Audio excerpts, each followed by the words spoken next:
Hola, soy Gabriela y hoy día vamos a hablar de cómo combinar colores. Para eso nos acompaña Michael Harrington. Hola Michael. Hola, ¿cómo estás? Muy bien, gracias.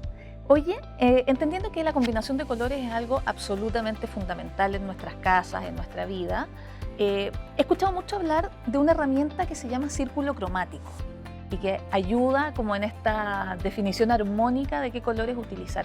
¿Tú nos podrías contar un poco más de qué se trata el círculo cromático? Bueno, el círculo cromático es fundamental al momento de ya llegar a la parte más final de un proyecto de modelería, donde ya definimos, por ejemplo, lo que es forma, y ahora tenemos que entender cómo vamos a combinar los colores o las distintas opciones que tenemos de tonalidades dentro de ese proyecto. Entonces, el círculo cromático es fundamental porque es una herramienta, al final de cuentas, una herramienta que utiliza mucho el diseñador y hay mucha información que podemos encontrar de eso en internet. Pero básicamente el círculo cromático lo que define son las reglas del juego. Entonces esto nos permite entender cómo combinar colores, cómo podemos hacer contraste entre uno y otro, cómo darle una función más principal a un color por sobre otro y cómo se pueden permitir esas reglas para que finalmente podamos tener un producto que a la vista se perciba bien. No todas las combinaciones funcionan bien. Eso es lo que te iba a preguntar justamente. Sí. ¿Cómo se generan estas combinaciones para que sean armónicas? Porque tú decías, claro, da algunas reglas, da algunas pautas de cómo combinar, pero ¿cómo lo aplica un mueblista o cómo lo aplica un diseñador en su mueble? ¿Cómo lo hace armónico? Exactamente. El ojo humano tiene ciertos parámetros que son estudiables y ahí es cuando entra el círculo cromático. Y ese círculo cromático nos da ciertas reglas de qué cosas funcionan bien entre sí y qué cosas no funcionan bien. Entonces, por eso, si ustedes tienen si ahí el mueblista tiene la oportunidad de meterse, estudiar un poco más, claramente va a ser una herramienta que va a tener al momento de ir a vender su producto, porque lo que busca el cliente no es solamente que el producto funcione bien, sino que se vea bien. Y para que se vea bien, volvemos a lo del primer capítulo, donde tenemos que tener un producto que sea capaz no de combinar entre sí nomás, sino que combinar también con lo que ya hay en el ambiente donde se está posicionando. Ya, entonces para ponerlo un poco más concreto, ¿nos puedes dar algunos ejemplos de cómo funcionan estas reglas? No sé, ¿yo puedo combinar azul con café? Perfecto, muy buena pregunta. Entonces, yo diría que hay dos reglas que son muy tradicionales y son las más usadas en el mercado. Por un lado, tenemos la opción de contrastar colores opuestos, como por ejemplo podríamos contrastar dos maderas de tonos completamente distintos, siempre pensando que una o la otra van a ser las maderas principales y después por otro lado la otra lo usamos de forma complementaria. O la otra forma de diseñar es utilizando una escala cromática donde nos quedamos en una sola escala de una tonalidad. Entonces, por ejemplo, si nos vamos a los grises, podemos ir trabajando con productos que entre sí puedan ir combinando y generando esa escala cromática dentro de los grises.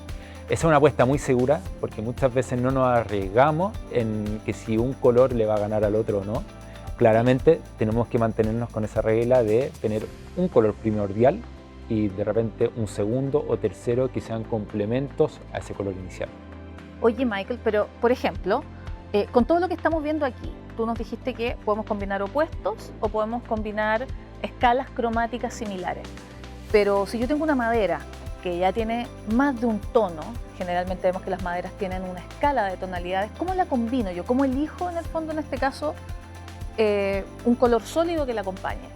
¿Nos puedes dar como ejemplos más visuales de cómo combinarías tú algo así? Exactamente. Ahí, por un lado está la escala cromática y por otro lado también está la estructura y la información que tiene cada diseño.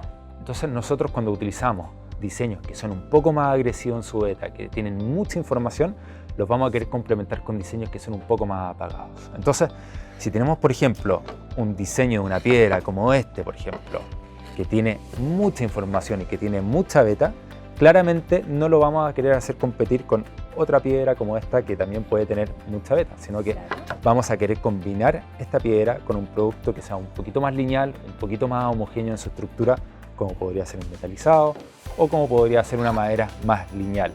Eso, ¿puedo combinar dos tipos de materiales en este caso? ¿Los colores te permiten hacer ese juego?